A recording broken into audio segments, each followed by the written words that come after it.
Do You See Them by Shaky Bagleton. I've been seeing them since I can remember. At first they appeared only as shadowy figures in corners of my vision, and if I tried to look at one directly, it would quickly fade away. But I was a tenacious child. At a young age, I trained myself to be able to look at them. The way you learn to relax your eyes to reveal the image hidden in those magic eye pictures that were big in the 90s. Some were small, crouched on all fours, clambered over cats in mall parking lots. One would take the shape of an 8-foot-tall man standing in the corner of the dining room, gazing from person to person with piercing white hollow eyes. Others loomed big as buildings, bulbous, and clumsily stepping over trees and people to make their way across town. No one around me appeared to take notice of them, and they seemed harmless enough. That was before I saw one clearly. My parents didn't realize I needed glasses until I was 4 or 5 years old, after my first eye exam, when I saw just how sharp the letters on the wall could be. I couldn't wait to see them with that same crispness when I finally slipped my shiny new metallic purple glasses onto my face to look at one. It vanished from view the moment the lenses passed in front of my eyes. I then realized that I'd never seen one through windows, in pictures, or in a reflection. They can only be seen with the naked eye, so for me that meant they would only ever live in the fuzzy peripheral of my vision as formless shadows. I was crushed. The proper reaction to these entities should have been to fear them, but I was fascinated. As the years went on, my obsession grew. I would leave my window wide open in the dead of winter on the off chance one would catch my eye while I was doing homework or studying. Whenever it happened, I would run to the window, whip off my glasses, and just stare in awe, chilled by the snowy air as one would traverse down my street. They never left a trace or made a sound, and they wouldn't react when I called them out. What I would have given to be close enough to reach out my arm and touch one, to see them with full clarity instead of as blurry distant shapes, to have one look at me and notice me looking back. One day in 6th grade science class, my teacher demonstrated how to focus light using a homemade pinhole projector during a solar eclipse.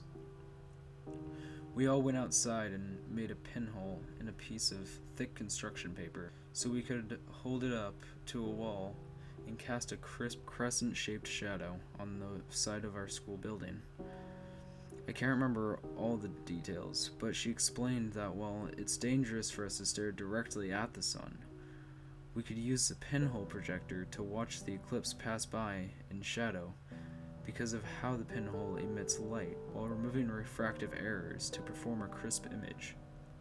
This is why we see certain things more clearly when we squint, and why if we curl our forefinger into a tight spiral and hold it up to our eye, leaving just enough of a hole to see through, even we glasses wearers can see a much sharper image than without. This changed my world.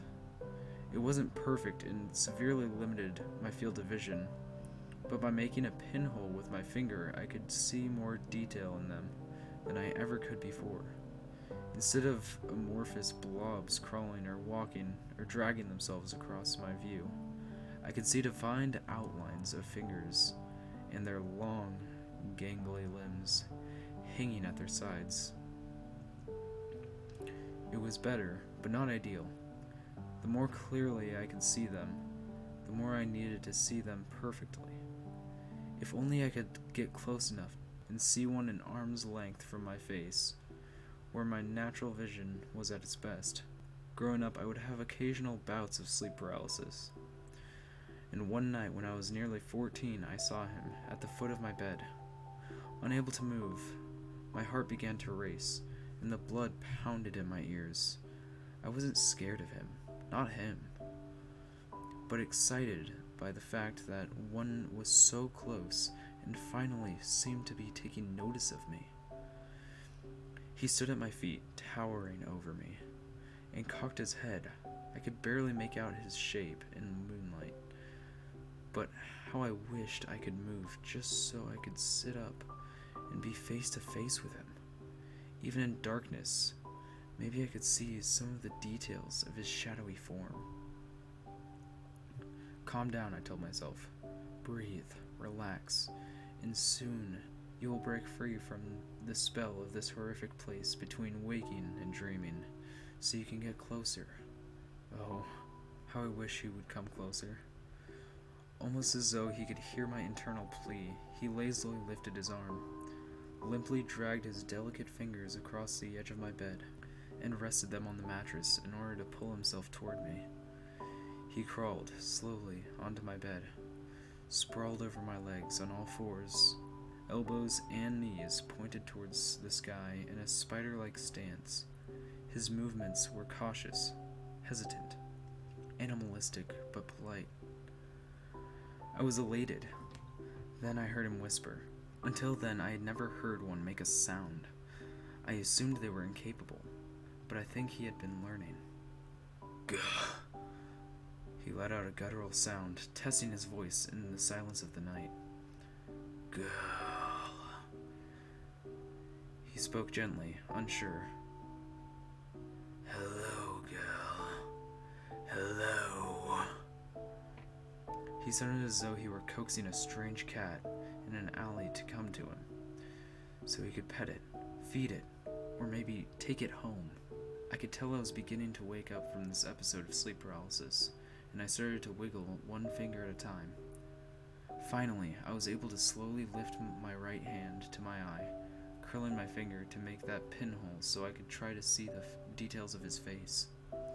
He slowly pushed his body closer to me, eliminating the need for the pinhole to focus my vision. And when I lowered my hand, I could just make out, under his bright white eyes, a long, unnatural grin.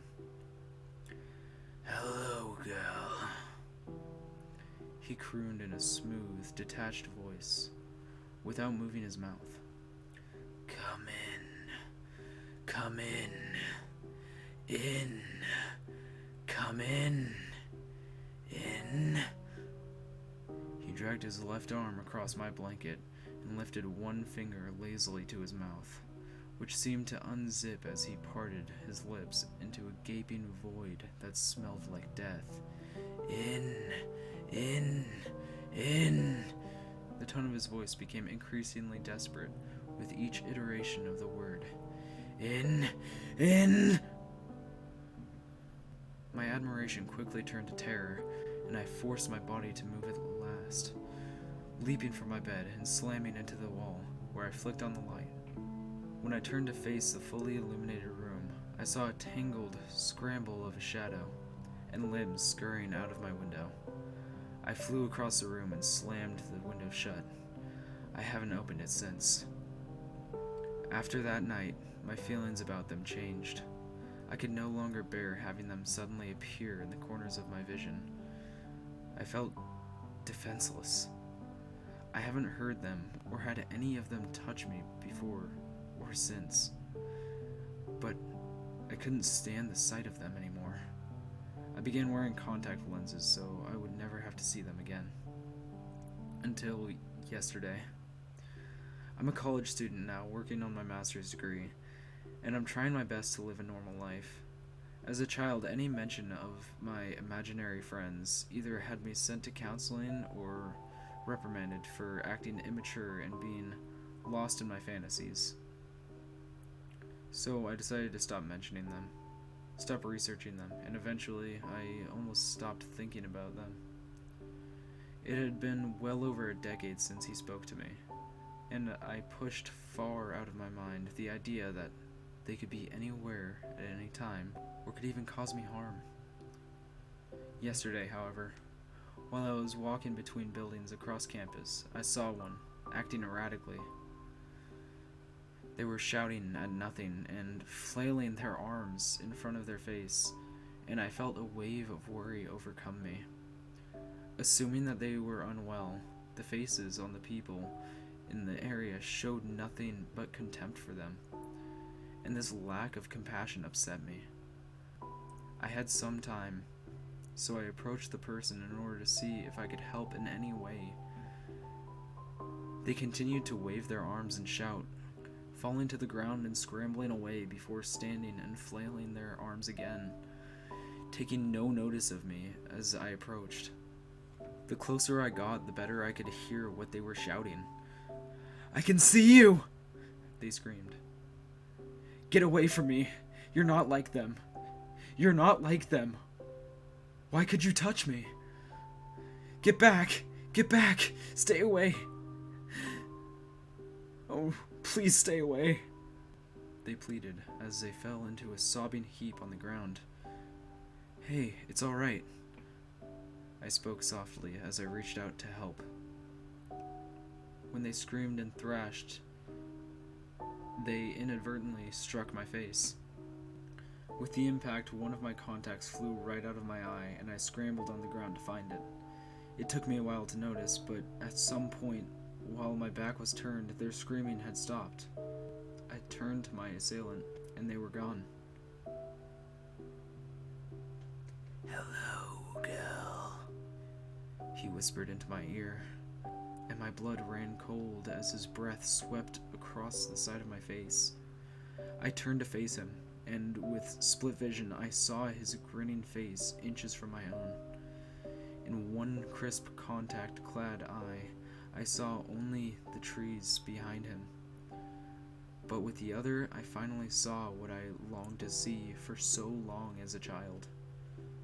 Perfectly illuminated by the sun, and close enough for my natural vision to see clearly, was a putrid, fleshy skin of something that no one around me could see. Bloody tears dripped from the glowing white cavities that should have been his eyes. His naked brow furrowed. His mouth grinned that horrible, toothless grin. He had no hair, nails, or clothing, and his skin, while almost human, was covered in dark, gaping abscesses. His limbs, too long to be manageable, seemed to be broken in multiple places, forcing joints where there shouldn't be, and swayed unsteadily, wincing at every painful movement. It seemed as though his entire existence was unyielding agony.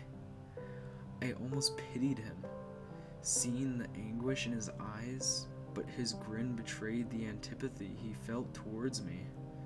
His next meal. For a moment, I had the inexplicable feeling that we shared a mutual understanding. He knew that I pined over him and his kind for over a decade, until he finally made himself known, only for me to banish him in terror. I knew that he had shared the obsession to be seen, but not because of fascination with something mysterious and otherworldly, but because the frantic look on those who see made devouring them that much more enjoyable. So I ran. I didn't look behind me. I knew he must be at my heels, but I ran harder than I thought I could go, and shoved past a crowd of students so I could take refuge in the school building. I crumbled to the ground, gasping for air, when a friend of mine who had witnessed my frantic sprint walked in to see if I was okay. As the door to the building slowly closed behind her, I could see where he stood, having not moved an inch, blurry and distant from my one unshielded eye. I couldn't see his face, or the grotesque details of his form, but he seemed to be doubled over crying. I'm still shaken. I wish I could have saved that person in the courtyard. I wonder what happens to someone who was eaten by them. Do they die? Are they digested slowly? There's so much for me to learn about them, and so much I wish I didn't know. How many others can see them? How many live their days blissfully unaware? If you don't know they're there, do they have any power over you? I've decided to go with my contacts and to only use my glasses when absolutely necessary. Now that I know what they look like and what they can do, I need to know where they are at all times. I need to be able to see. So my question to you is, do you see them? Hey guys, I want to thank you for watching my video, and if you want to see me do more stuff like play video games or do a podcast, go check out my main channel. It'll be in the description below, and if you want to get a chance to talk to me, I will put my Discord in the description below as well, and we will see if we meet each other, I guess. I really appreciate you guys checking out the video, and I'm still getting used to the whole, creepy tone to the creepypastas. I've been listening to them for a long time, and so I'm still trying to get the hang of the voice exactly, so don't make fun of me too hard, okay? Thanks.